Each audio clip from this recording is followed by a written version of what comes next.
ஒரு cleaning, super cleaning. காளான் clean பண்ணி நம்ம வாங்க காளான் ஃப்ரை பண்ணலாம். கிச்சனுக்கு போகலாம் வாங்க.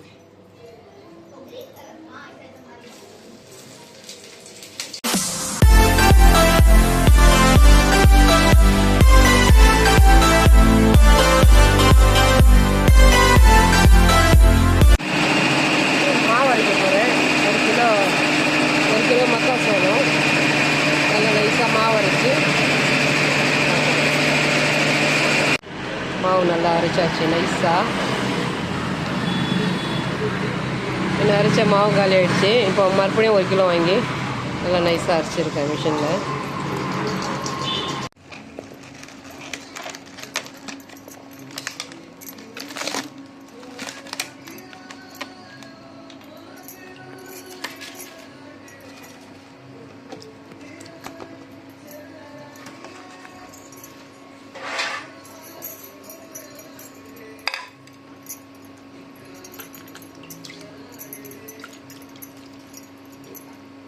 மண்ணில் விளையிறது இந்த ஃபஸ்ட் டைம் கொஞ்சம் தண்ணி ஊற்றி வாஷ் பண்ணிக்கணும்.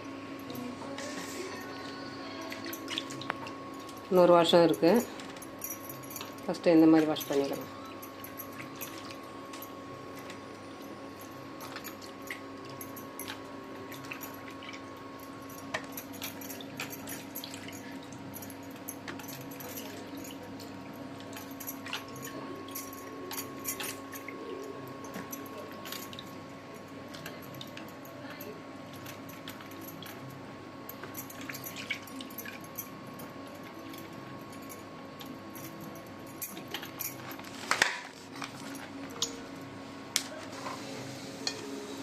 அது மண்ணில் விளையிறது இல்லையா, நிறைய டஸ்ட் இருக்கும். இந்த மாதிரி ஒரு கிளீன் பண்ணியாச்சு. அடுத்த கிளீன் இந்த மாதிரி ஒரு மஞ்சத்தூள் போட்டுட்டு இந்த மாதிரி அகலமான பாத்திரத்தில் வச்சுட்டு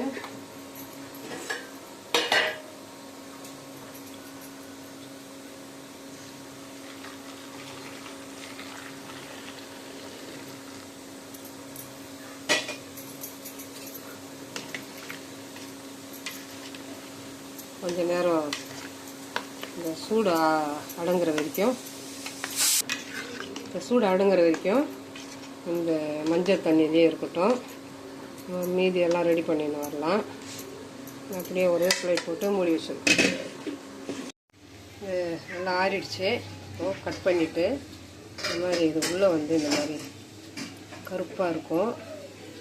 இதெல்லாம் நம்ம உபயோகப்படுத்தக்கூடாது. இந்த மாதிரி நல்லா க்ளீன் பண்ணிடணும். சுட தண்ணியில் போடாமல் இருந்தால் அப்படியே உடஞ்சிடும். க்ளீன் பண்ண கொஞ்சம் கஷ்டம். இந்த மாதிரி தண்ணியில் போடுறதுனால அது நல்லா சாஃப்ட் ஆகிடும், உடையாது. நம்ம க்ளீன் பண்ண ஈஸியாக இருக்கும். இந்த மாதிரி இந்த கருப்பு இருக்குது இல்லையா, இதெல்லாம் எடுத்துடணும். இந்த காளான் செய்யும்போது இது ஒரு முக்கியமான வேலை. நம்ம எப்படி நான்வெஜ் எல்லாம் க்ளீன் பண்ணுறோம் அந்த மாதிரி ஒரு வேலை வாங்கும். அப்படியே கட் பண்ணி எல்லாம் போடக்கூடாது. மண்ணில் விளையிறது இதில் நிறைய கிருமி இருக்க வாய்ப்பு இருக்குது. நம்ம கிருமி நாசினி தண்ணியில் ஊற வச்சு இந்த மாதிரி சுத்தமாக க்ளீன் பண்ணிடணும்.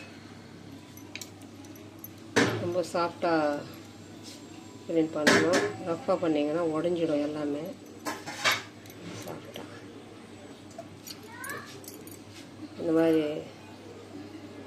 இந்த மாதிரி உள்ள கத்தி வச்சுக்கோங்க. அப்போ தான் ஈஸியாக இருக்கும் கட் பண்ண. அந்த இது க்ளீன் பண்ணி எடுக்கிறதுக்கு ஈஸியாக இருக்கும். இந்த மாதிரி பண்ணிட்டீங்கன்னா அது உள்ள கருப்பெல்லாம் எடுத்து தான் செய்யணும். நம்ம அப்படியே அது இந்த மாதிரி ஃப்ளாட் பண்ணி எடுத்துக்கலாம்.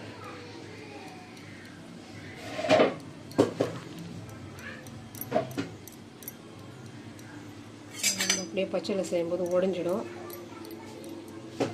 நம்ம ஃபஸ்ட்டு ஒரு வாஷு, அதுக்கப்புறம் மஞ்சள் தூள் சேர்த்து சுடு தண்ணியில் போட்டிருக்கோம். இதெல்லாம் ரொம்ப க்ளீனாக தான் சமைக்கணும். இதெல்லாம் காளானில் உள்ள நச்செல்லாம் எடுத்துடணும். நான் எடுத்துகிட்டு தான் செய்யணும். எல்லாத்தையும் க்ளீன் பண்ணிவிட்டு பார்க்கலாம். இந்த மாதிரி தான் க்ளீன் பண்ணணும். மொத்தத்தையும் க்ளீன் பண்ணணும். நான் கொஞ்சம் டைம் எடுக்கும். நான்வெஜ் ரெடி பண்ணுற மாதிரி தான் இதை க்ளீன் பண்ணணும். அப்படியே போட்டு நான் போட மாட்டேன். அப்படியே எல்லாமே க்ளீன் பண்ணி தான் செய்வேன். நான் என்னுடைய ஹேபிட்டு இந்த மாதிரி க்ளீன் பண்ணிவிட்டு மறுபடியும் ஒரு வாஷ் பண்ணிவிட்டு பார்க்கலாம்.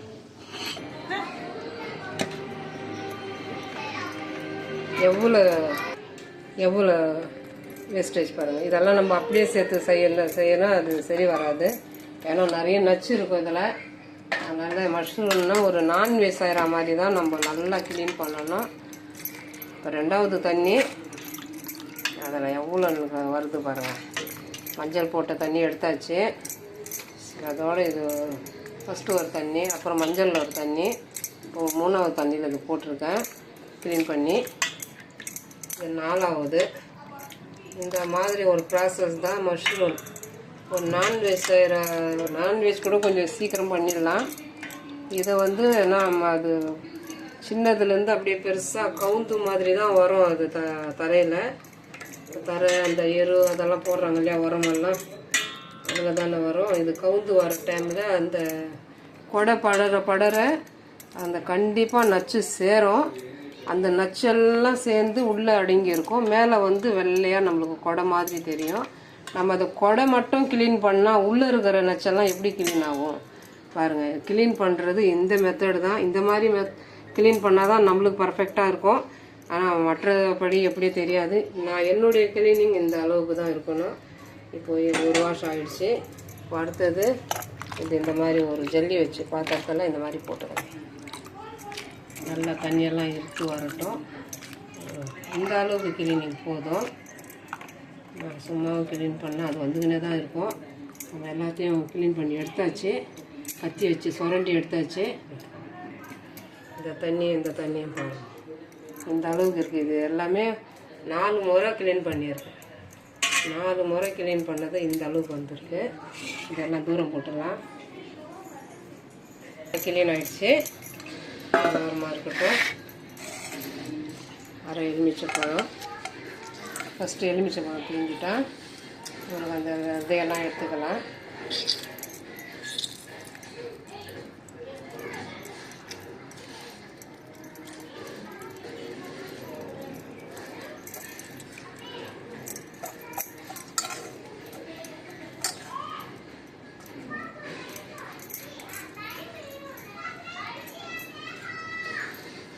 ஒரு ஸ்பூன் கரம் மசாலா சின்ன ஸ்பூனால், ஒரு ஸ்பூன் மிளகுத்தூள், ஒரு ஸ்பூன் இஞ்சி பூண்டு பேஸ்ட்டு, ஏற்கனவே மஞ்சள் தூள் சேர்த்துருக்கோம். 1/4 டீஸ்பூன் மஞ்சள் தூள், ஒரு 2 ஸ்பூன் வீட்டு மிளகா தனியா தூள், சோம்பு போடுறோம் இதிலே கலந்துருக்கு. லைட்டாக கொஞ்சம் உப்பு சேர்த்துக்கலாம். தூள் உப்பு, ஏன்னா உப்பு தன்மை கொண்டது தான் காளான்னு, அதனால் உப்பு கொஞ்சம் கம்மியாக சேர்த்துக்கணும். இதே மக்காசோளம் இப்போ மிஷினில் அரைச்சேன் இல்லையா, அரைச்ச தூள் மக்காசோளம். ஃபஸ்ட்டு 1 கிலோ அரைச்சி காலி ஆகிடுச்சு. அடுத்தது இப்போ ரெண்டாவது பேட்ச் அடிச்சிருக்கேன். எல்லாமே நல்லா கலந்துக்கலாம்.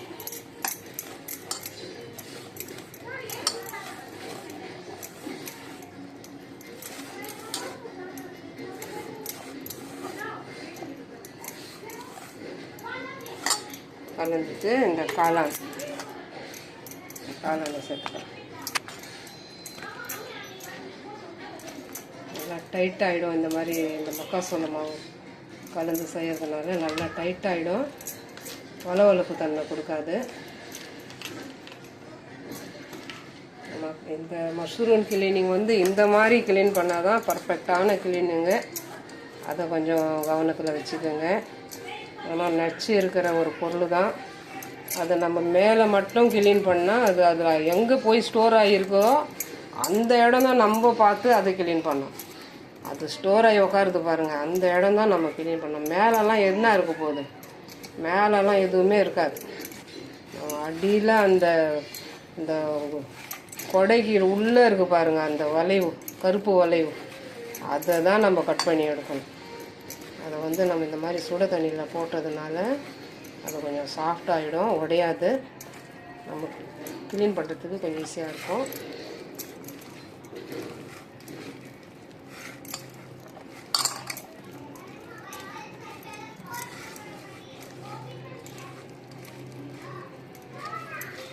காரம் சேர்த்தாலும் இந்த மக்காசோளம் மாவு இனிப்பு தன்மை கொண்டது. நல்லா காரம் அதிகமாக சேர்த்தாலும் நல்லா ஒரு டேஸ்ட்டு கொடுக்கும். கொஞ்சம் பிரச்சனை இல்லை. இது ஒரு ஓரமாக இருக்கட்டும். லைட்டாக க்ரீன்னு ஃபுட் கலர் ஒரு 2 ட்ராப்ஸ் தண்ணி விட்டு, ஏற்கனவே நம்ம இங்கே கலந்துக்கலாம்.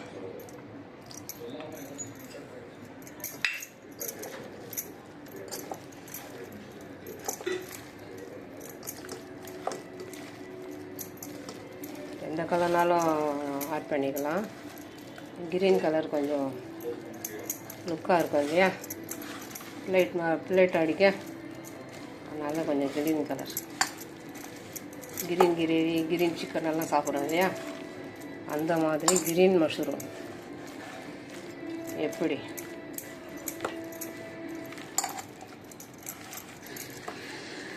கலந்தாச்சு. 3 பாக்கெட்டு சொல்லி வச்சுருந்த கடையில் எடுத்து வைங்கன்னு எடுத்து வச்சுருந்தாங்க. 3 பாக்ஸ், ஒரு பாக்ஸ் 45 ரூபா.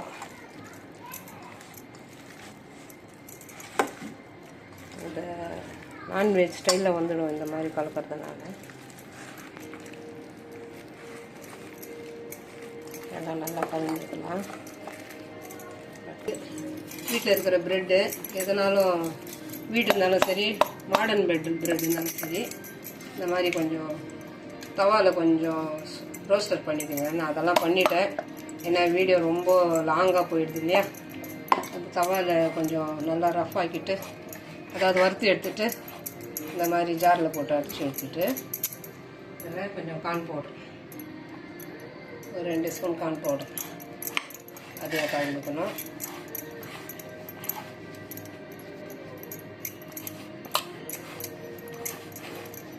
நல்லா கலந்துட்டு பிளேட்டில் இந்த மாதிரி கொஞ்சம் போட்டுட்டு, அதில் கொஞ்சம் மஷ்ரூம் போட்டுட்டு, அது மேலே லைட்டாக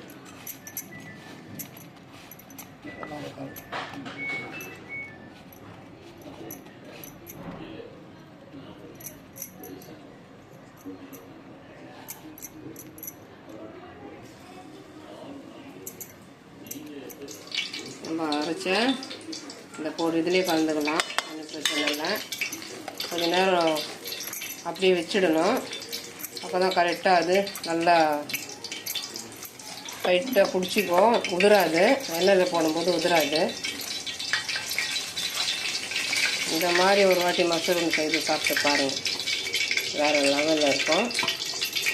எல்லாத்தையும் ஒரே பேட்சாக போட்டு இதுலேயே கலந்துக்கலாம்.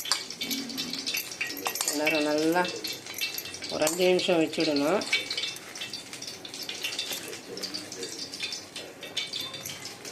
அஞ்சு நிமிஷம் வச்சா இன்னும் நல்லா டைட் ஆகிடும், உதிராது. கொஞ்சம் எண்ணெய் சேர்த்துக்கலாம்.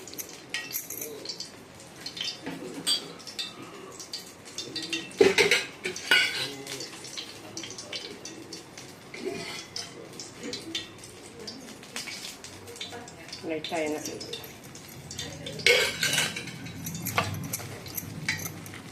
நல்லா ஒன்றோட ஒன்று ஒட்டிக்கும். ஒரு 5 நிமிஷம் அப்படியே இருக்கட்டும். எண்ணெய் சூடாகிற வரைக்கும் அப்படியே இருக்கட்டும். 5 நிமிஷம் ஆயிடுச்சு. எண்ணெய் நல்லா சூடாகிடுச்சு.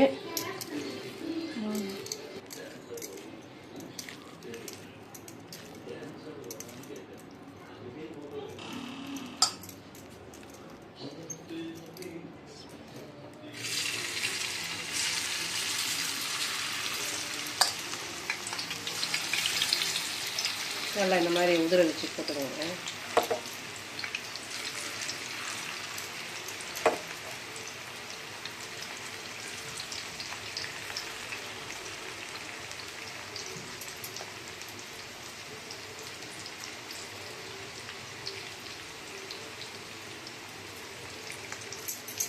இந்த பவுல்ஸ் எல்லாம் அடங்குற வரைக்கும் அப்படியே விட்டுடுங்க.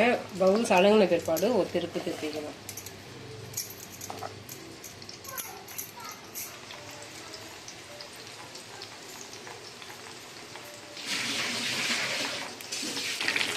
பவுல்ஸ் அடங்கினதும் திருப்பி விட்டுக்கணும். லோ ஃப்ளேமில் வச்சுக்கணும். ஆல்ரெடி நம்ம சுடு தண்ணி போட்டிருக்கிறதுனால லைட்டாக பாயில் ஆகிருக்கும். இருந்தாலும் லோ ஃப்ளேமில் வச்சிங்கன்னா நல்லா கம்ப்ளீட்டாக நல்லா வெந்து இந்த மஷ்ரூம் நல்லா ஒரு டேஸ்ட்டு கொடுக்கும். நான்வெஜ் சாப்பிட்ற ஃபீல் வரும்.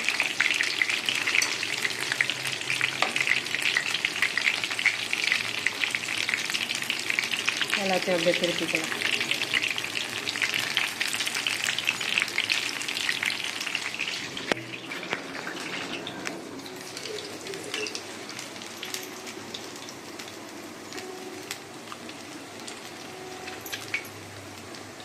நான்வெஜ்ஜையும் மிஞ்சிடுங்க, அந்த அளவுக்கு ஒரு டேஸ்டான ஒரு ரெசிபி. ஆனால் க்ளீன் பண்ணுறது ரொம்ப ரொம்ப ஒரு இம்பார்ட்டண்ட்டான ஒரு க்ளீனிங். தயவுசெய்து கொஞ்சம் கேர் பண்ணி நல்லா க்ளீன் பண்ணிங்க.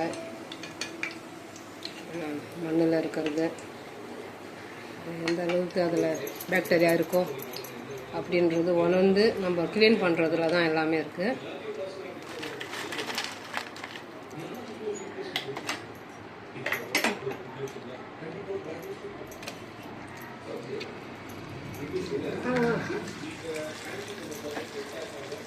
எடுக்கும்போது கொஞ்சம் சிம்மில் வச்சுக்கணும். மறுபடியும் நம்ம போடும்போது கொஞ்சம் ஹையில் வச்சுக்கணும். ஏன்னா அது வெந்துட்டு இருப்பாடு ஹையில் இருந்துச்சுன்னா தீஞ்சிடும். இப்போ சிம்மில் வச்சதுனால கொஞ்சம் எண்ணெய் கொஞ்சம் நல்லா சூடு தன்மையில் கொஞ்சம் நேரம் ஆகும். இது வரைக்கும் போட்டுருங்க.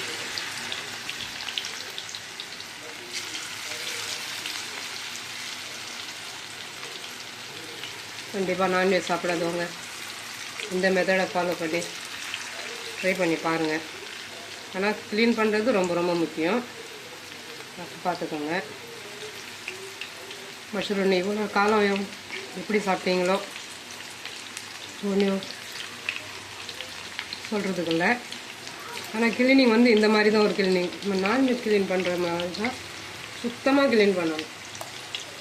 சுத்தமாக க்ளீன் பண்ணி தான் இது செய்யணும், என்னுடைய கருத்து. அதை பார்த்தீங்க இல்லையா, எவ்வளோ டஸ்ட்டு வந்தது, எவ்வளோ கருப்பாக. அது எப்படி நம்ம சாப்பிட முடியும்? அது எவ்வளோ பாக்டீரியா இருக்கும் பாருங்க. மேலே க்ளீன் பண்ணுறதுனால நம்ம உள்ளே இருக்கிற பாக்டீரியா எப்படி போகும்? மேலே பல பலன்னு தான் இருக்கும். ஒரு பழமொழி ஒன்று சொல்கிறாங்க இல்லையா, மேலே பல பலன்னு இருக்கும், உள்ளே தான் அதனுடைய இது. அந்த மாதிரி மேலே பல பலன்னு தான் இருக்கும், உள்ளே வந்து அதனுடைய டேஞ்சரஸான பாக்டீரியாலாம் இருக்கும். அதனால் அதை கண்டிப்பாக உள்ளே க்ளீன் பண்ணி சாப்பிடுங்க. அவ்வளோதாங்க, ஒரு மஷ்ரூம் வச்சு அருமையான ஒரு ரெசிபி பண்ணியாச்சு. நம்ம கையில் தாங்க இருக்குது எல்லாமே. நம்ம எந்த அளவுக்கு யோசித்து ஒரு சிந்திச்சு ஒரு இது ஒன்றும் செய்கிறோமோ அது எங்கேயுமே கிடைக்காத அளவுக்கு நம்ம ஒரு ருசியான ஒரு ரெசிபி பண்ணலாம். இதுதான் வந்து ஒரு நல்ல ஒரு சமையலுக்கு, சமையல் உடைய கலையே இதுதான், சமையல் கலை. அது எந்த அளவுக்கு நம்ம அதை ஒரு பக்குவமாக நம்ம செய்கிறோமோ சிந்தனை பண்ணி, அது அந்த அளவுக்கு ஒரு டேஸ்ட்டும் ஒரு நல்லா பிடிச்ச அளவுக்கு நம்மளுக்கு ரெடி பண்ணி நம்ம சாப்பிட்லாம்.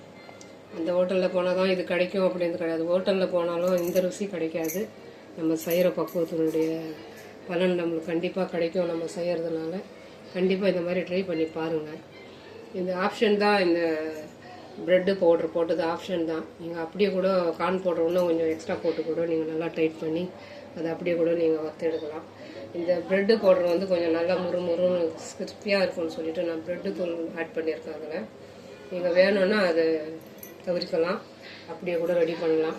ஆனால் மக்காசோளம் மாவு போட்டிங்கன்னா அந்த வளவள இது, அதாவது நாங்கள் தண்ணி விடாது, நல்லா டைட்டாக இருக்கும்.